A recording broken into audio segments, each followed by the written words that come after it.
So I don't even know what you're talking about. And like, if your answer was something like, well, you know, I think that innovative people in a free market could figure out a way to solve that problem. Oh, that's your answer for everything. That's all you have to say.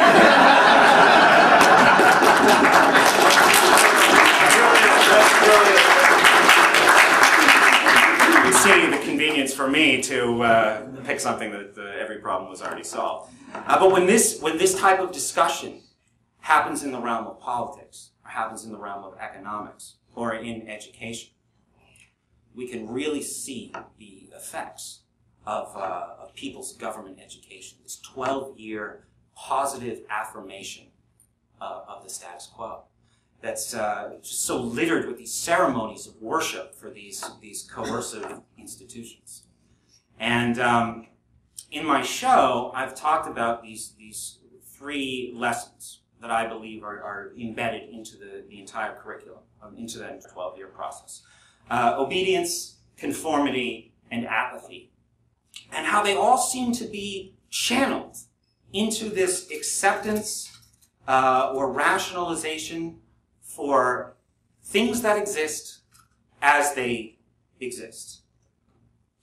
And I even think the recipients of this kind of training are pretty good at tricking themselves. Like, I'll take you back in time a year, and like, even though they're so comfortable with the way things are, and any significant change would petrify them, they're pretty good at tricking themselves into thinking that they like change, right? They'll say, oh, we're going back 1 year in time.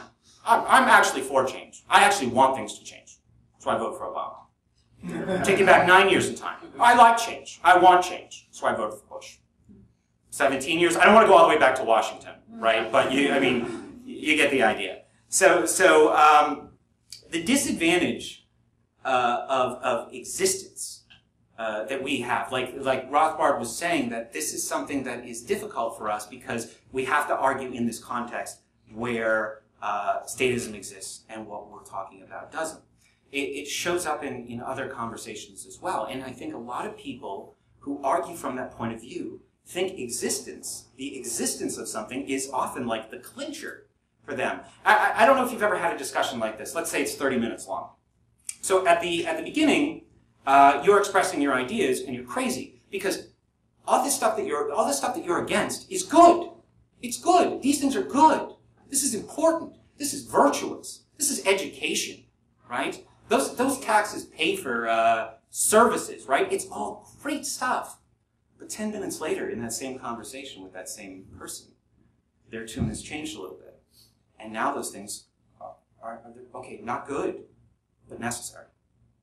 Right? So you see this progression. They've gone from, it was good when you started, but after you've kind of put in some of your ideas, now these things are necessary. All right? So then they go from there, right? But 10 minutes later in that same conversation, they've changed again, their argument. Now, they're like, hey man, that's the law. Hey man, that's the tax code. Hey man, that's democracy. Hey man, that's reality.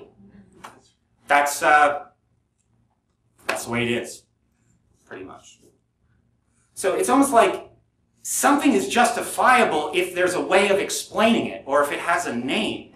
And I mean, if you think about how insane that is, I mean, imagine the chaos of a world that was governed by that logic.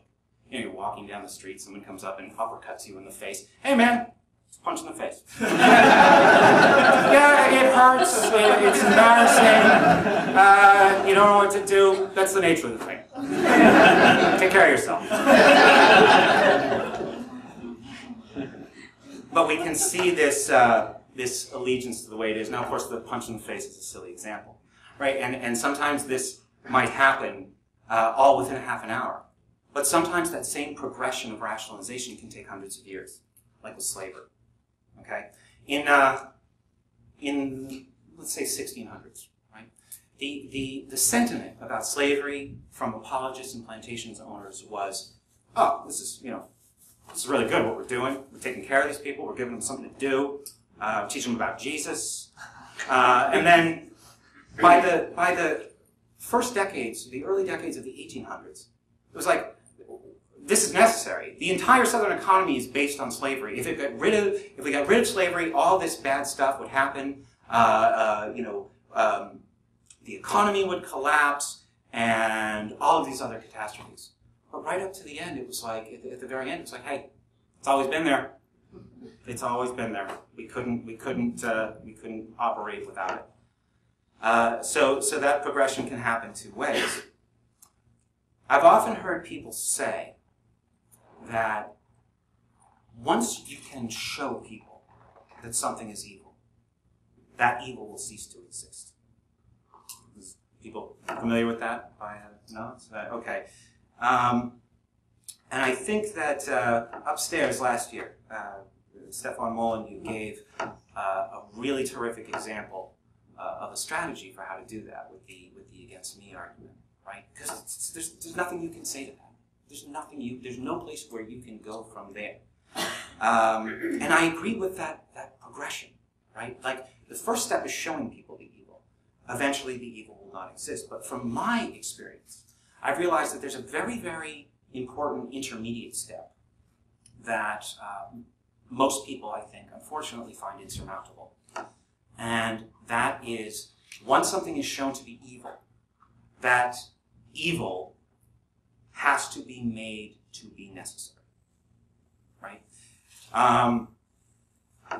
Because the rationalizations, they have to continue.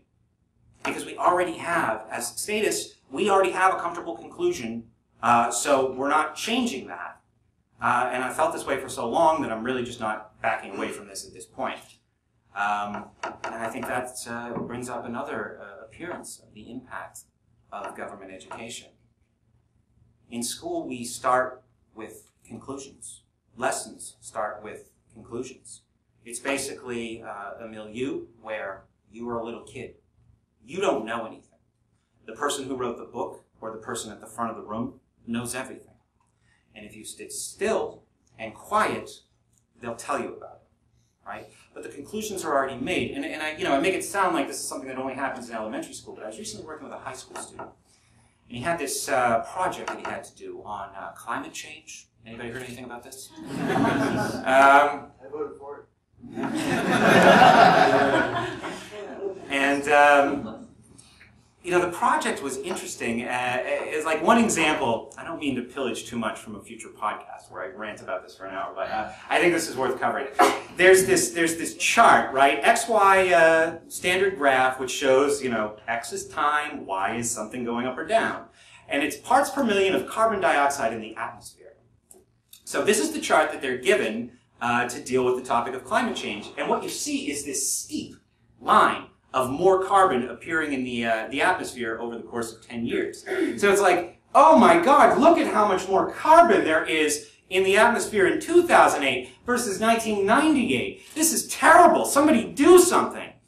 And when you look at the numbers on the y-axis, or the x-axis, or the y-axis, the up and down, you usually think about the bottom at the origin being 0, and then the top being some much higher value. Right? When you look a little bit closer, you realize that the very bottom number on this chart is 350, and the very top number is 370.